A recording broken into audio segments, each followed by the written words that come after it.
Greetings and welcome once again to STL Soccer Talk, the video edition, here at the St. Louis Post-Dispatch and stltoday.com. I am the hatless Tom Timmermann. It's raining outside today, and there's just some times in which fashion has to suffer. Since it's, the hat is, when you spend 150 euros for a hat, you're not going to stand, and it's a Panama hat, so it doesn't really serve a rain protection. It's a sun protection. It is sun protection, right. And it doesn't do water very well. Yeah. Anyway, I forgot, I'm still Tom Timmermann, this is Beth O'Malley, and welcome to this week's edition. It seems it wasn't very long since we taped last Friday, so it's only a few days later. It's only a few days later, but there's been a game in between. There's been a game in between, right. In which City SC went to Colorado and lost 4-1. Yeah. John Hackworth would make the case that it wasn't as bad as 4-1. It wasn't a great game, but it was 2-1 in the 80th minute. Right. And they had chances to get that equalizer and couldn't do it, which is a theme. I think if you watch this team, not getting that goal, not getting a goal they really needed has happened a lot. It has happened season. a lot. And it yes. happened again on Sunday. And I have to give Hackworth, yes, that's true. However, unfortunately the game is 90 minutes plus long.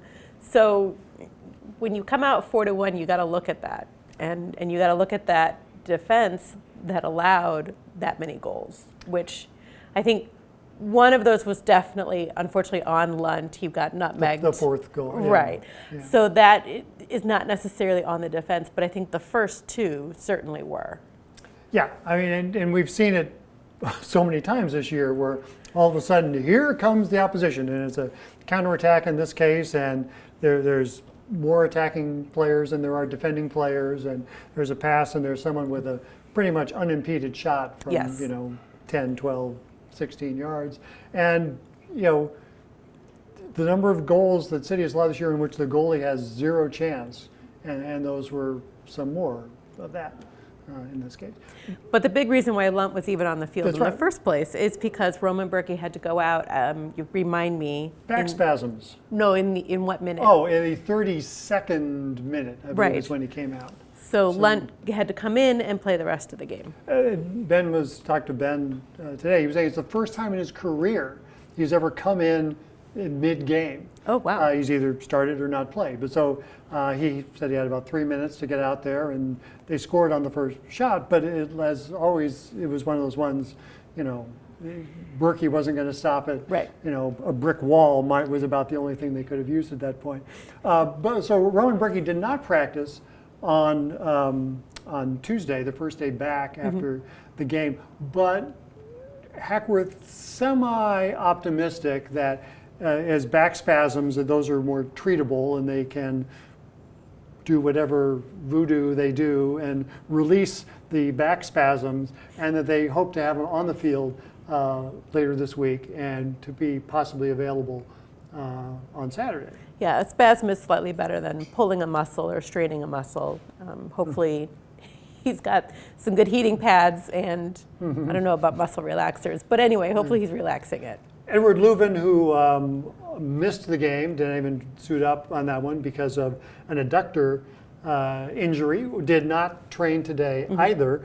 He was, though, jogging and working with the trainers separately, and they again are hopeful that progress can be made and that he can play or be available on Saturday. So there's a lot of hope going on right now that Berkey and Leuven can be available, because without them, it's all of a sudden you're just, the pyramid is just knocking off the top guys. Klaus is out.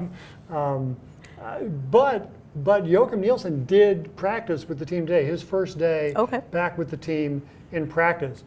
Now, he's obviously not going to be 90-minute fit. Right. But could they, start easing him back in would be the next step.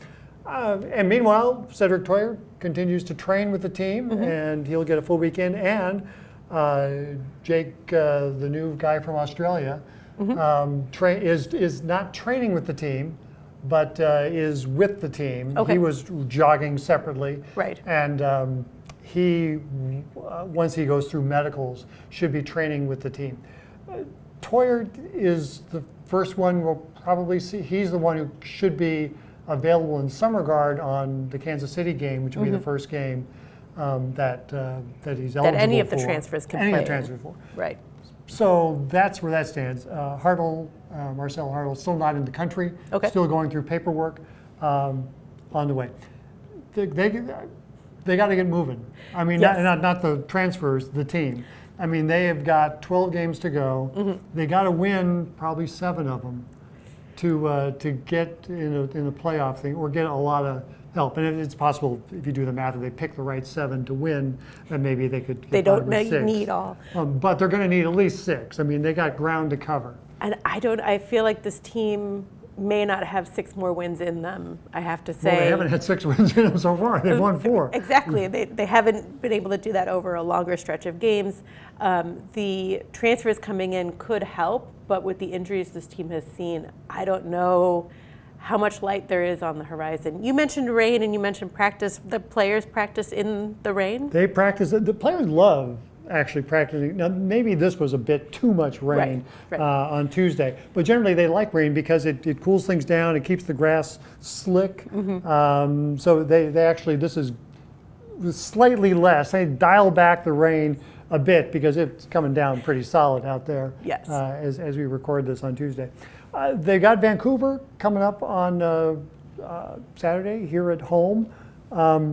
It's a game, they need to win. Yes. I mean they got to get on the stick on these things, and then they go on the road for 2, and they go to Seattle and they go to Kansas City, and so that's going to be since considering they haven't won on the road yet this year, they got to win the home games. Right. They have to win the home games coming up. So we'll see what happens. Indeed, we will, and we'll talk about this more on the podcast, and I'll write about this more in the paper and online, so you can read all about it there. As always, subscribe to the Post-Dispatch, subscribe to the podcast. I don't think you can subscribe to this, but subscribe. But more to come. Listen to the podcast for a lengthier conversation about these things, and you can do that while driving your car. Until next week, for Ali Shallot producing this fine production. She may not want to be acknowledged in that way after she watches this.